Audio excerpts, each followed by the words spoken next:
జై శ్రీరామ్. అందరికీ నమస్కారం. వెల్కమ్ టు న్యూస్ అఖండ.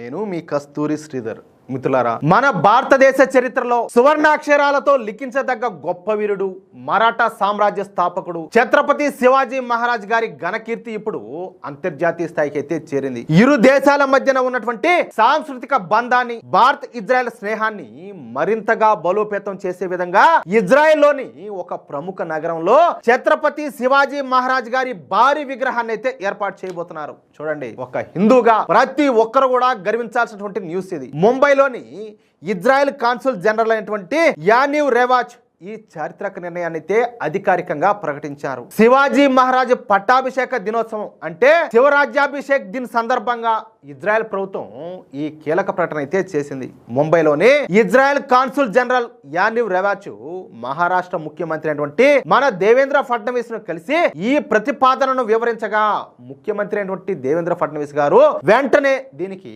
ఆమోదం అయితే తెలిపినారు. ఈ విగ్రహ స్థాపన ఏర్పాటు ప్రాజెక్టు ఇరు దేశాల ప్రజల మధ్యన స్నేహ బంధాన్ని మరింత బలోపేతం చేస్తుందని చెప్పేసి ఫడ్నవీస్ గారు అయితే తెలియజేశారు. ఇందులో భాగంగా ఇజ్రాయెల్ రాయబార కార్యాలయం తెలిపినటువంటి వివరాల ప్రకారం మరాఠా సామ్రాజ్యానికి అలాగే ఇజ్రాయెల్ దేశానికి చారిత్రక పోలికలు అయితే ఉన్నాయి. సరే, అది ఎట్లా కూడా చెప్తా. పరాయి పాలకులు అంటే మొఘలుల నుంచి ఛత్రపతి శివాజీ మహారాజ్ గారు తన స్వరాజ్యాన్ని తిరిగి సాధించుకున్నట్లే ఇజ్రాయెల్ స్థాపకులు కూడా సుదీర్ఘ పోరాటాల ద్వారా తమ మాతృభూమిని అయితే సాధించుకున్నారు. మన భారతదేశ చరిత్రలో ఛత్రపతి శివాజీ మహారాజ్ సాధించినటువంటి స్వరాజ్యం పోరాటానికి పశ్చిమాసియాలో ఇజ్రాయెల్ దేశం ఏర్పడిన చరిత్రకి చాలా పోలికలు ఉన్నాయని చెప్పేసి దౌత్యవేత్తలు అయితే అంటున్నారు. అందుకే దీనిని సమాంతర చరిత్రగా పిలుస్తారు. మన ఛత్రపతి శివాజీ మహారాజ్ గారు శక్తివంతమైనటువంటి మొఘలులు అలాగే బీజాపూర్ సుల్తానులు వంటి పరాయి పాలకుల అణిచివేత నుంచి మన ప్రజలందరినీ కూడా రక్షించి హిందుత్వ స్వరాజ్యాన్ని అయితే స్థాపించారు. ఆ విషయం మీకు కూడా తెలుసు కదా.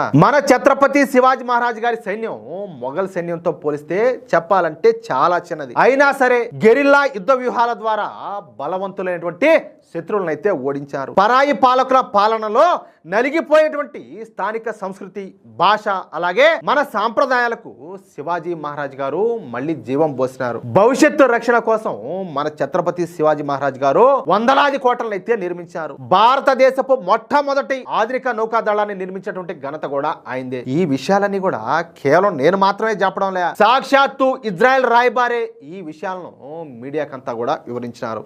ఇంకా ఆయన మాట్లాడుతూ హిందువులలాగా శతాబ్దాల పాటు ప్రపంచ వ్యాప్తంగా చెల్లా చెదురైపోయి అనేక వేధింపులను ఎదుర్కొన్నటువంటి యూదులు సుదీర్ఘ పోరాటం తర్వాత తమ ప్రాచీన మాతృభూమిని సాధించుకొని ఇజ్రాయెల్ దేశాన్ని అయితే స్థాపించినారు. 1948లో